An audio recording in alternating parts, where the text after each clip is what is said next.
Hello students, Siyaram शरण बुद्ध जी की कहानी काकी पढ़ाया गया है। उसके 5 अवतरण कराए गए हैं।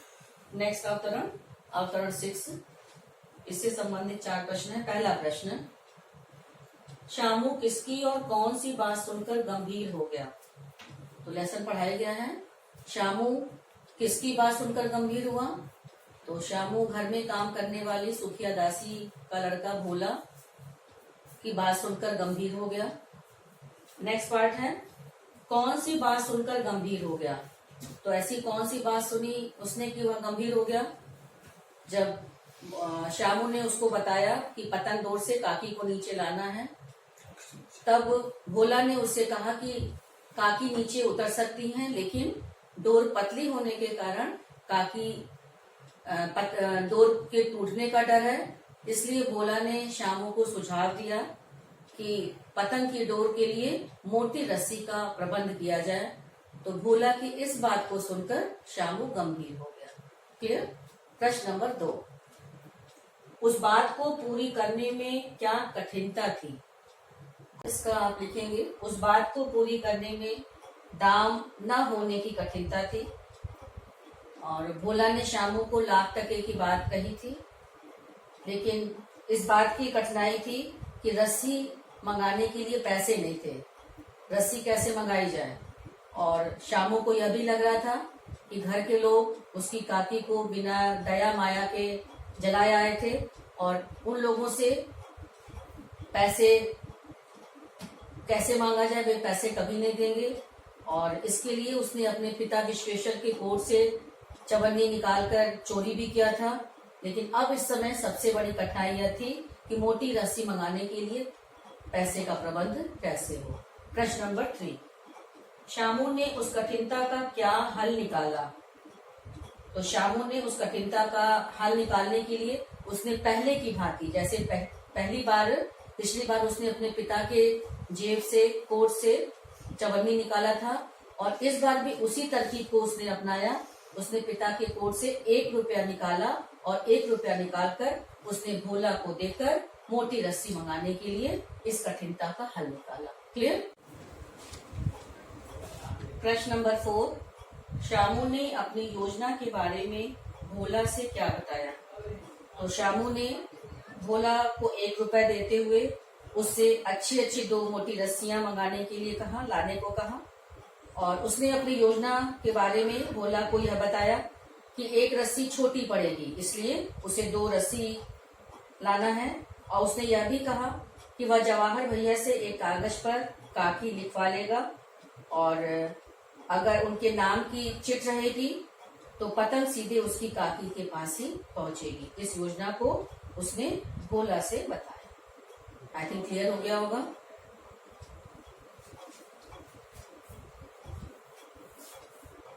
उत्तर 7 यहाँ पे लाइन दिया हुआ है। पहला प्रश्न, शुभ कार्य और विघ्न शब्दों का प्रयोग किस संदर्भ में किया गया है। तो पॉइंट्स आप उसमें डालोगे कि शामू की माँ ऊपर राम के यहाँ चली गई थी, अर्थात उसकी मृत्यु हो गई थी, और शामू अपनी माँ को पतंग के सहारे नीचे लाना चाहता था। और भोला ने उसे सुझाव दिया कि यदि पतंग में मोटी रस्सी बांध दी जाए तो काकी आसानी से नीचे उतर आएंगी। और जवाहर भैया से एक कागज पर काकी लिखवा दिया गया, ठीक है, ताकि काकी सीधे उन्हीं के पास पहुंच जाए। ये पढ़ा है आपने। तो 2 घंटे के बाद बड़े प्रफुल्ल मन से शामू और भोला अंधेरी कोठरी में बैठकर पतंग बांधने लगे। तो ये जो पतंग बांधने का कार्य हो रहा था यह शुभ कार्य है। तो शुभ कार्य का प्रयोग इस संदर्भ में किया गया है। अब शुभ कार्य का अर्थ भी लिख लीजिएगा कि वह कार्य जिसके पीछे का उद्देश्य किसी की अच्छाई या भलाई का हो। क्लियर। नेक्स्ट पार्ट पूछा है विघ्न। तो विघ्न शब्द का प्रयोग किस संदर्भ में किया गया है। तो योजना के अनुसार जब बड़े प्रसन्न मन से पतंग बांधने का काम किया जा रहा था, उसी समय उग्र रूप धारण किए हुए विघ्न के रूप में, विघ्न अर्थात रुकावट के रूप में शामू के पिता विश्वेश्वर वहां पर आ पहुंचे। तब इस वजह से विघ्न शब्द का प्रयोग इस संदर्भ में किया गया है। आई थिंक क्लियर हो गया होगा। प्रश्न नंबर 2, विश्वेश्वर उग्र क्यों थे? इसमें विश्वेश्वर की उग्रता का कारण लिखना है। उग्रता मीन्स क्रोध, किस बात पे वह क्रोधित थे? तो शामू अपनी माँ को ऊपर राम के यहाँ से नीचे बुलाना चाहता था, जिसके लिए उसे पतंग और डोर की आवश्यकता थी, और पतंग और डोर खरीदने के लिए उसने अपने पिता के कोट के जेब से पहले चवन्नी चुराई, फिर इसके बाद मोटी रस्सी मंगाना था, क्योंकि पहले पतली रस्सी मंगाया था, और फिर दोबारा जब मोटी रस्सी मंगाना था तो उसने फिर दोबारा पहले की तरकीब के अनुसार उनके कोट के जेब से 1 रुपया चुरा लिया। तो जब उसके पिता को पता चला कि किसी ने उसके कोट के जेब से पैसे चोरी किए हैं, तब वह जानकर उसके पिता बहुत क्रोधित हुए, और यही उनकी उग्रता का कारण था। क्लियर? प्रश्न नंबर 3, वहां कौन कौन था, वे वहां क्या कर रहे थे? तो 2 पार्ट में प्रश्न है। वहां शामू और उसका हम उम्र समवयस्क साथी भोला था, सुखिया दासी का लड़का। क्या कर रहे थे? वे बड़े प्रफुल्ल मन से अंधेरी कोठरी में बैठे बैठे पतंग में रस्सी बांध रहे थे। क्यों रस्सी बांध रहे थे, इसको भी लिख लीजिएगा, ठीक है? क्योंकि शामू की माँ को ऊपर राम के यहाँ से पतंग के सहारे नीचे लाना था। क्लियर? प्रश्न नंबर 4, विश्वेश्वर ने धमकाकर किससे क्या पूछा तथा उन्हें असलियत का पता कैसे चला?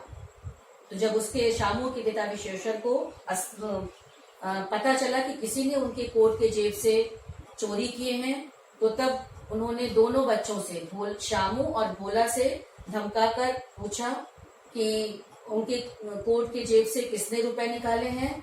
तो उसके पिता के धमकाने पर भोला डर जाता है, भोला डर गया, ठीक है, और एक ही डांट में वह मुखबिर हो गया, अर्थात उसने एक ही डांट में सारे रहस्य को खोल दिया, और उसे बताया कि शामू ने ही रस्सी और पतंग मंगाने के लिए आपके जेब से पैसे निकाले हैं। इस प्रकार विश्वेश्वर को असलियत का पता चल गया। आई थिंक सभी को आंसर्स समझ में आ रहे होंगे। आपको लिखना है अपनी क्लास पर कॉपी पे। ऑलराइट,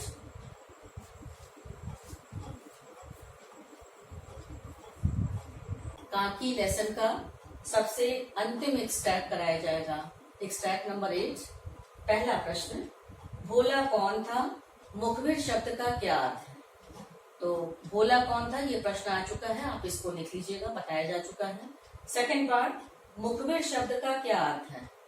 तो मुखबिर शब्द का अर्थ राज खोलने वाला, ये लिख लीजिएगा।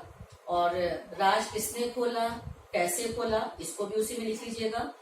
कि जब शामू के पिता विश्वेश्वर ने डरा धमकाकर भोला और शामू से रुपए चोरी होने की बात जब पूछा, तो भोला मुखबिर हो गया और उसने सारी बात बता दी कि शामू ने ही रस्सी और पतंग लाने के लिए आपके कोट के जेब से पैसे निकाले थे। क्लियर? प्रश्न नंबर 2, डांटने वाला कौन था? उसके डांटने का क्या कारण था? तो पहला पार्ट प्रश्न का, डांटने वाला कौन था? डांटने वाला शामू के पिता का नाम लिख लीजिएगा, विश्वेश्वर। सेकंड पार्ट, उसके डांटने का क्या कारण था, क्यों उन्होंने डांटा? तो क्यों डांटा इसमें लिख लीजिएगा कि शामू अपने पिता से जब अपनी माता को काकी के यहाँ से लाने के लिए उनसे पैसे मांगे पतंग और डोर मंगाने के लिए, तो उन्होंने उसकी बात को टाल दिया, और तब शामू ने अपने पिता के कोट के जेब से पहले चवन्नी चुराया, लेकिन फिर बाद में उसे मोटे डोर की आवश्यकता पड़ी, तो उसने फिर दोबारा वही तरकीब अपनाकर उसने 1 रुपए की चोरी की, और जब उसके पिता को ज्ञात हो गया तो उन्होंने दोनों भोला और शामू को डांटा। डांटने का कारण बता दिया गया। प्रश्न नंबर 3, भोला ने उसे क्या बताया? तो उसे किसे कहा गया है? शामू के पिता को। जब विश्वेश्वर ने भोला और शामू को डराकर क्रोध करके डांटा उनसे और पूछा पैसे चोरी होने की बात, तब भोला ने उसे अर्थात शामू के पिता विश्वेश्वर को बताया कि शामू ने ही आपके कोट के जेब से पतंग और डोर मंगाने के लिए पैसे चुराए थे।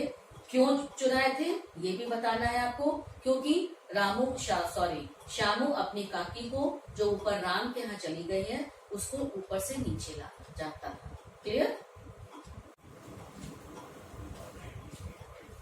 लास्ट प्रश्न नंबर 4, भोला की बात सुनकर डांटने वाले की क्या मनोदशा थी। तो इसमें पहले आप भोला की बात बताइएगा। कौन सी बात? कि जब विशेषण ने डांटा तब भोला ने सारी बातें बता दी कि शामू ने ही पतंग और रस्सी मंगाने के लिए उनकी जेब से पैसे निकाले थे। ठीक है, यह सुनकर विशेषण ने क्या किया इसको लिखोगे। उन्होंने उसे तमाचे लगा दिए और उसके कान मलने के बाद उसकी पतंग को फाड़ दिया और फिर रस्सियों की ओर देखकर पूछा कि यह किसने मंगाई है। ठीक है, तो भोला ने उन्हें बताया कि यह भी शामू ने मंगाई थी और तब उसने कारण बताया इसलिए शामू ने मंगाई थी ताकि वह इनसे पतंग तान कर काकी को राम के यहाँ से नीचे उतार सके। क्लियर? और भोला की इस बात को सुनकर, नाउ सी द क्वेश्चन, भोला की इस बात को सुनकर डांटने वाले अर्थात शामू के पिता हक्के बक्के रह गए और हतबुद्धि होकर वहीं खड़े हो गए। और फिर उन्होंने क्या किया, उन्होंने फटी हुई पतंग उठाकर देखा कि उस पर चिपके हुए लिखे कागज पर लिखा था काकी। क्लियर? तो इस प्रकार अपने पुत्र शामू की अपनी माँ के प्रति ममता को देखकर उनका क्रोध मानो काफूर हो गया। क्लियर? इस प्रकार ये काकी लेसन के 8 एक्सटेट कराए गए हैं। सभी प्रश्नों के उत्तर भी समझाए गए हैं। आपको अपनी क्लास पर कॉपी में करना है। क्लियर?